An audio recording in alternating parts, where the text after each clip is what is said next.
Thank you very much, Don. Those certainly were words of wisdom. And I'm still waiting on Matt Wilson, the Hutchinson delegation, and they're certainly making a run for the money, as the saying goes. As last year's winners of the awards, their hopes are, of course, high to receive it for a second time. I'll switch now to Cliff while we're waiting on Matt. Here's Rand Herbert with a parliamentary note. In a parliamentary stratagem, the orders of the day have been suspended to allow another name to be placed on the nomination for Commissioner of Finance. Back to Cliff.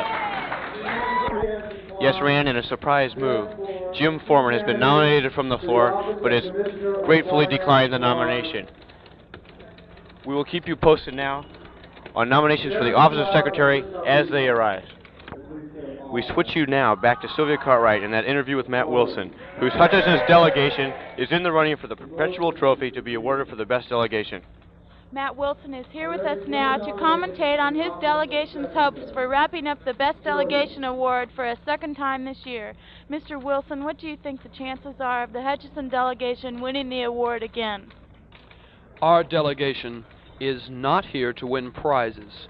We merely want to see this school with the best BOC it has ever had. If we win a prize, that's okay, but that's not why we're here. Thank you very much. Thank you, Mr. Wilson. Here is the way the race stacks up for the Office of Border Control Secretary. Jean Yotto has thrown her hat into the ring, and sophomore Karen Pillsbury has been nominated, as has Miss Linda Barker. We will keep you posted of any late-breaking information. And now, during the voting for Secretary, we have a timely interview with Miss Nancy Little, current BOC Secretary. Here's Sylvia with the story. Nancy Little, present BOC Secretary, entered wearing a stunning black summer shift with a baby doll white collar. Nancy, who is quite the seamstress, no doubt made this dress too. Is that right, Nancy? Ladies, simplicity patterns are not difficult to make. I urge you to try this one. The number is 971053 and can be found at... Thank you, Nancy. We're moving on with the voting.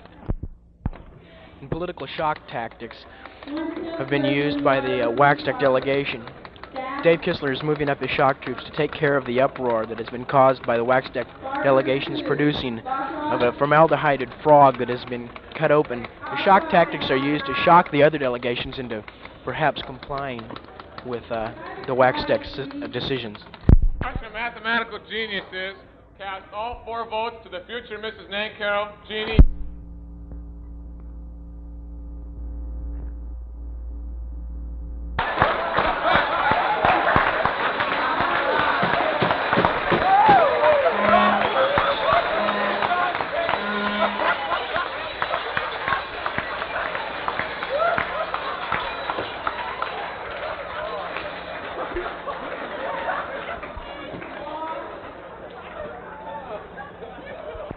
Let's have a few words with Cliff Nancaro.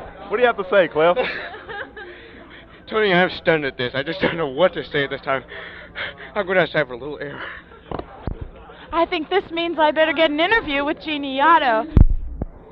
With order restored to the convention floor following that uncalled-for outburst from the Tanache delegation, those of us here at Convention Central are anxiously awaiting the tabulation votes for Board of Control Secretary.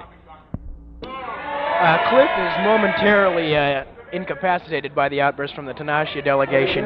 I'd like to report on the end of the secretary contest. Linda Barker and Jeannie Yotto will be running for secretary for the BOC.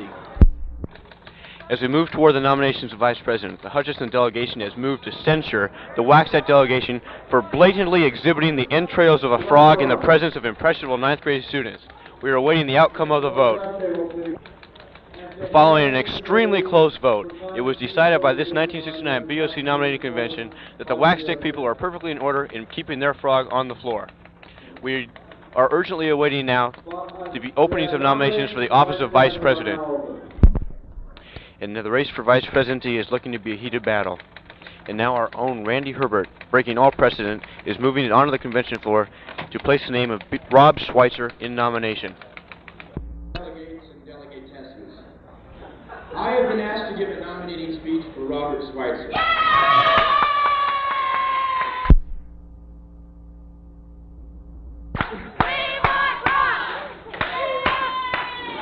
Following a moving speech by Mr. Rand Herbert, Rob Schweitzer's name is now in nomination alongside those of Greg Kong and Bruce Bushberg. Miss Wendy Rutledge has again been nominated by a grassroots movement and has again declined. And now Steve Eigenberg has been placed in nomination and has gratefully accepted the call of this convention. Stand by for the roll call vote of the delegations.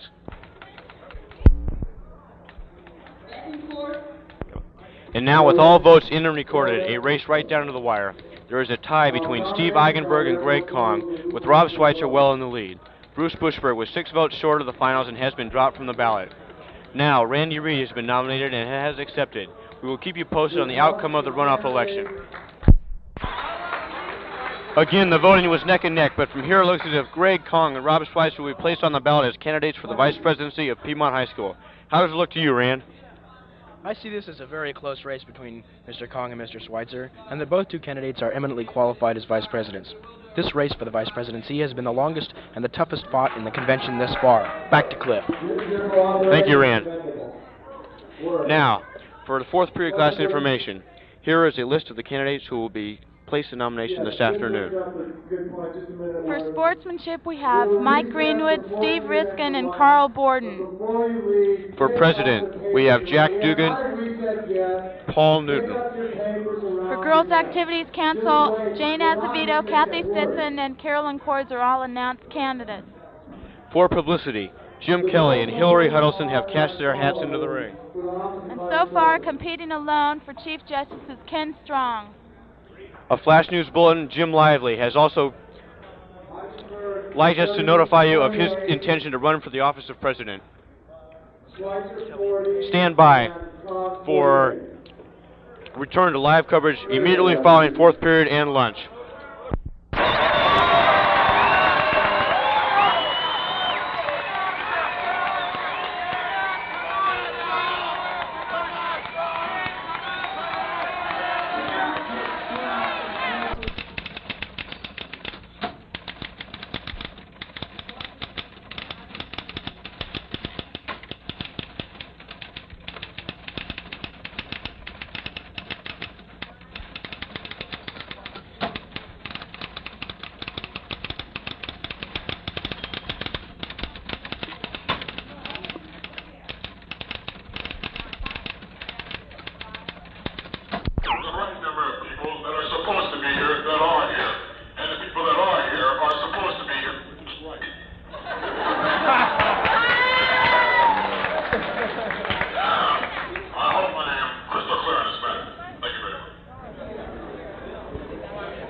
We bring you live and direct back to Convention Hall 1969. As usual, all present, all ready, all enthusiastic, and all accounted for.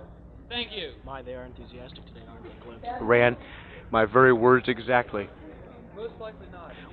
Ladies and gentlemen, stand by. We will keep you informed on all the activities as they happen here at Convention Hall. As Lucas brings the afternoon session of the 1969 Board of Control Convention to order. Looking ahead at the schedule, we have the Office of Commissioner of Sportsmanship, the very important Office of President of the Student Body, the Office of Girls Activities, the Office of Publicity, and finally, to round out the day's activities, the Office of Chief Justice.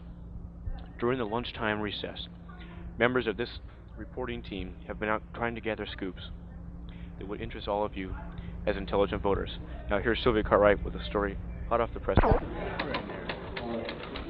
It is rumored here on the convention floor that Allison Clark could be a contender for Chief Justice.